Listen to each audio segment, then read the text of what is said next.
This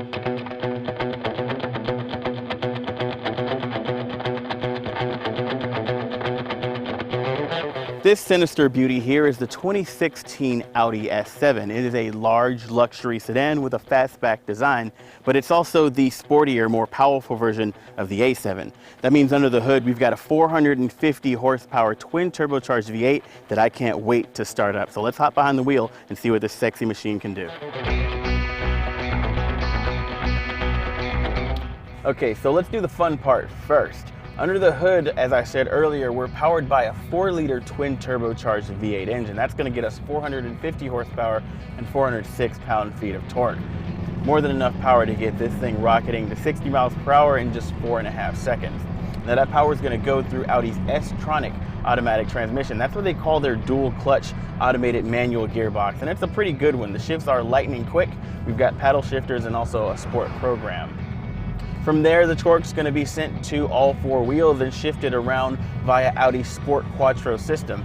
It's sporty for 2 reasons. The first, we've got torque vectoring, which is going to actively shift power from left to right instead of responsively to help us really get a little bit more of push through a turn and really rotate this car around.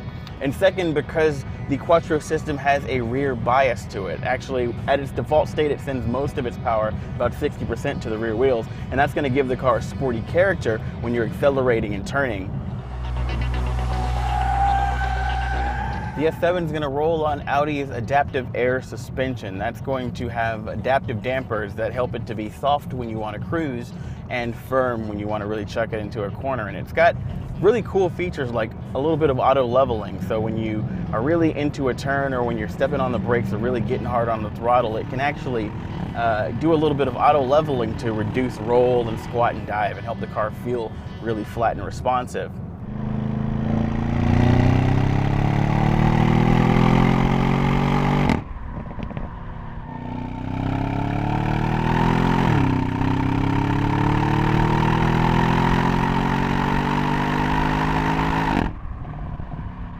With a normal heavy car, when I would chuck it into a corner, it would sort of roll over into it. But the Audi system actually adds a little bit of lift to the outside wheels to help keep the car flat. You get that same auto leveling when you're accelerating and braking hard as well to reduce squat and dive. It's really cool and helps the car feel responsive.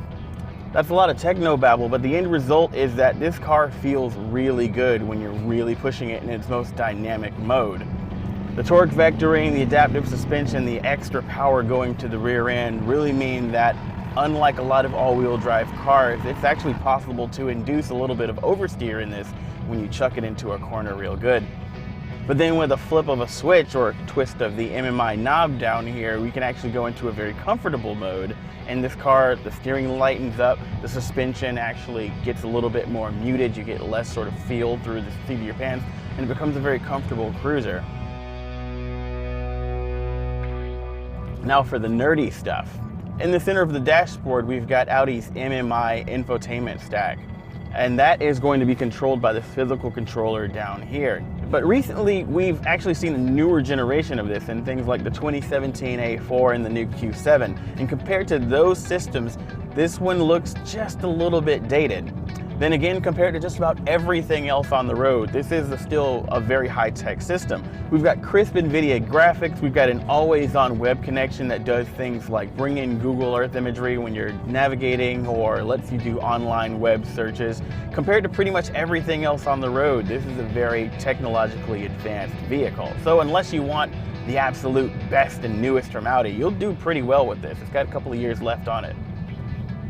Directly ahead of me, we've got the digital instrument cluster that's going to mirror a lot of the MMI functions. Things like choosing an audio source, looking at the maps with the Google Earth imagery right here, and initiating phone calls. All can be done right here from the instrument cluster without actually taking your hands off of the wheel. I got a thumb roller and a control knob, and that's everything that I need.